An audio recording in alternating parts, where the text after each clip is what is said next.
Gold, trusted gold buyers. మీరు తాకట్టు పెట్టిన బంగారాన్ని విడిపించి ఈ రోజు ఉన్న మార్కెట్ ధరకు కొనబడను. ఈ పాట చాలా భిన్నంగా ఉంది. అప్పటికి ఉన్న పాటలు భిన్నంగా అనిపించింది. ఒక క్లాసిజం ఉన్న పాట.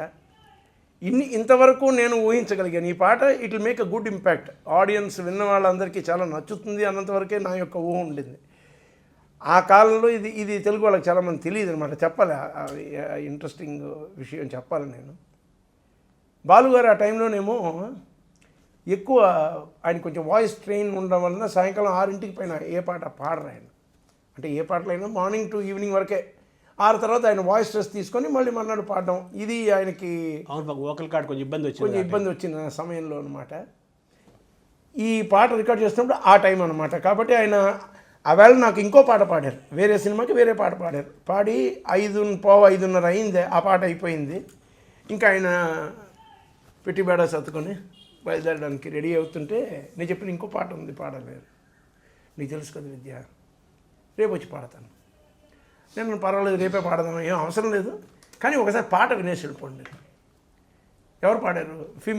డ్యూయెట్ అని అడిగాడు. అవును, జానకమ్మ గారు పాడారు. అప్పుడు రికార్డ్ అయిపోయింది జానకి గారు. ఆవిడది తీసాను, ఆల్రెడీ తీసి ఆవిడ వర్షన్ ఉంది. ఈయన పాడాల్సింది ఉందన్నమాట ఇంకా బ్యాలెన్స్. అంటే అవునా సరే అని చెప్పేసి ఆయన మేనేజర్, అప్పుడు విఠల్ కదా కూడా, ఇప్పుడు విఠల్ ఉండేవాడు. విఠల్ బ్యాగ్ పెట్టే అని చెప్పేసి కారుకు పంపించాడు. ఆయన లోపలికి వచ్చి కూర్చున్నాడు. పాట ప్లే చేసాం. విన్న తర్వాత ఇలా తలకాయ దించుకున్నారు ఒక 5 నిమిషాలు. విఠల్ బ్యాగ్ తీసుకున్నాను. ఈ పాట ఇవాళ పాడకుండా వెళ్తే నేను పాపం చేసిన వాడిని అవుతానని చెప్పేసి లోపలికి వెళ్ళి 6:15కి మొదలెట్టి 11:30 దాకా పాడారు ఆ పాటను. ఇది చాలామందికి తెలియదు, నేను చెప్పాలి. ఎందుకంటే బాలుగారు సూపర్ ఫాస్ట్గా పాడతారు కదా. ఆ పాటను పాడేశారండి ఆయన. గంటలో పాడేశారు ఆయన. ఆయనకి తృప్తి లేదు. ఆయనకి ఏమిటంటే ఇంకా నేను బాగా పాడాలని 11:30 దాకా. నేను అన్నాను, చాలు బాగా వచ్చే చాలా టేకులు ఉన్నాయంటే, విద్య ఊరినే ఉండు, నేను పాడుతుంటాను, నువ్వు కావలిస్తే అన్నీ ఆఫ్ చేసుకొని మీరు ఇంటికి వెళ్ళిపోండి, నేను పాడుతూనే ఉంటానని చెప్పి ఆయన 11:30 దాకా పాడారు. పాడిన తర్వాత ఆ టైంలో కొంచెం ఆయన భారీగా ఉండేవాడు మనిషి, హెవీ పర్సనాలిటీ. పాడేసి అందరం ఓకే అన్నాం. అందరికీ చాలా హ్యాపీ ఆయన పాడిన విషయం.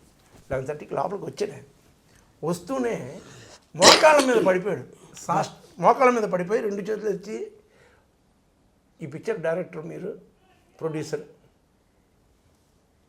ఒక పాఠకుడికి దొరికే పాట చాలా అరుదైన పాట అది.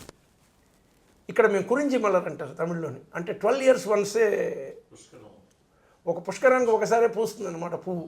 అది ఇక్కడ ఉన్న అటువంటి పువ్వు లాంటి పాట ఇది. ఎప్పుడో చాలా అరుదుగా వచ్చే పాటనే మీరు చిత్రీకరణ చేసినప్పుడు ఇది ఎల్లకాలం నిలిచిపోయే పాట.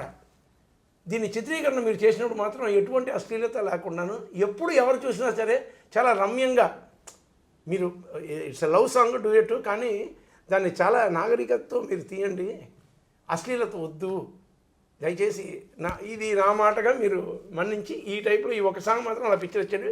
మిగతా సాంగ్లు ఎలాగైనా తీసుకోండి, కానీ ఈ ఒక పాట మాత్రం ఇది ఎల్లకాలం నిలిచిపోయే పాట. ఎప్పుడు ఈ పాటని చూసినా మనకి మనసును రంజింపజేసే విధానంగా ఉండాలి పిక్చర్ అని చెప్పి, ఇది నా యొక్క పర్సనల్ రిక్వెస్ట్ అని చెప్పి లేచి నించుని నన్ను కౌగిలించుకొని ఒక గంట సేపు మాట్లాడుకొని ముచ్చరించుకొని 12:30కి వెళ్ళారు ఆయన. ఆయన అంత దీర్ఘదర్శనం. ఇవాళకి ఆ పాట రికార్డ్ చేసి 30 years అయింది. కానీ ఇవాళకి ఆ పాట తాలూకా ఫస్ట్ బ్యాక్గ్రౌండ్ వినిపించిన వెంటనే తమిళనాట కాదు, ఎక్కడ ఎవరున్నా సరే, ఏ దేశంలోనే సరే, తమిళియన్స్ ఉన్నారంటే that song demands and commands respect. ఒక ప్రార్థనా గీతం లాగా వాళ్ళకి అది అంత పెద్ద ఇంపాక్ట్ చేసింది. It was a turning point for me also. It made my mark. అంటే so and so he's arrived on the scene అన్నట్టుగా అన్నమాట. అంతే, మీ ముద్ర, నా ముద్రగా తయారైంది. అది 30 ఏళ్ళు 3 దశాబ్దాలు అయిపోయింది కదా. జానకి గారు ఏమన్నారు సార్ దానికి? జానకి గారు ఏమనలేదు. ఆవిడ పాడినప్పుడు బాగుంది పాట అన్నారు, అంతవరకు పాడేసి వెళ్ళిపోయారు. ఆవిడ అంటే హాఫ్ పోర్షనే కదా ఆవిడకి, అందులో సగమే పాడారు. కరెక్షన్ చేస్తూ ఆవిడ పాడేసి వెళ్ళిపోయారు. బాగుంది, చాలా బాగుంది పాట అన్నంతవరకే ఆవిడ చెప్పి. ఈయన పాడినప్పుడు పూర్తి చెందింది కదా పాట. ఇప్పుడు ఫీమేల్ అండ్ మేల్ మొత్తం వింటున్నాం, కంప్లీట్ వర్షన్ వింటున్నాం.